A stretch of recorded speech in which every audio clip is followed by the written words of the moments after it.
suno na gafara kan to na siyara to na siyara gison naki asun fai ga dia yeah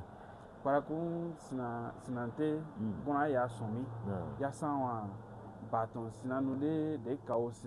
kawo bon sinanda de ye muna bama ga sinante mo koburu akpaki yeah ya saki yana kin asun daria to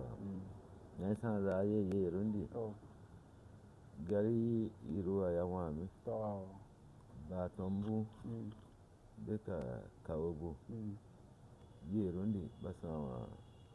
tonkuro biru ka tondoro bira to maindi tonkuro biru ka tonkuro bitita yara adala sono boko ora sina nikiyo ma ukuroswa baton baba bibo mara baba ben turu sewa ben tonkuro mo kawuswa wewe bibo mara ni nde tonkuro bibani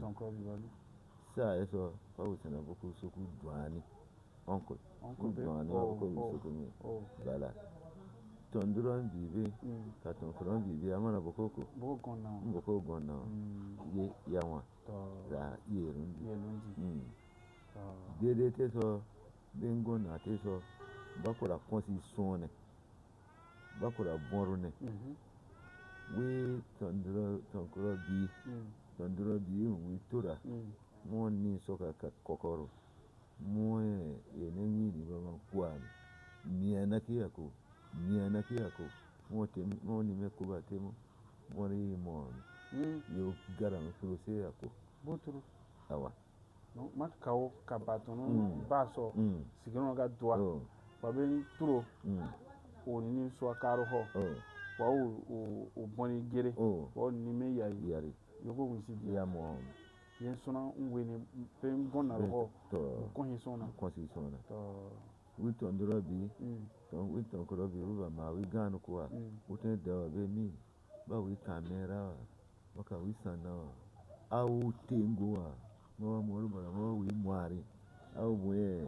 bo go yara go na kwa we se we dwe kwa ngol kwasia uko mamboro gina uko yen wahala wa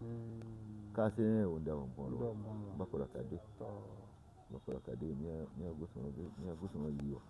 we ai komia ka wahala wa we boba mo won yaro aka we dora mi ye ya mo kuro mo ke so ko gusuku kuro baganu no dona kaso abia to nama fai ga no abane men kwa baton buka kauba gonne sinabugo go awuda kaotemo mindi auga kuroma yenti ya wa yero zamani we bianze wa abomi oui Mera kasan wa sa yedun dia banta de bere mo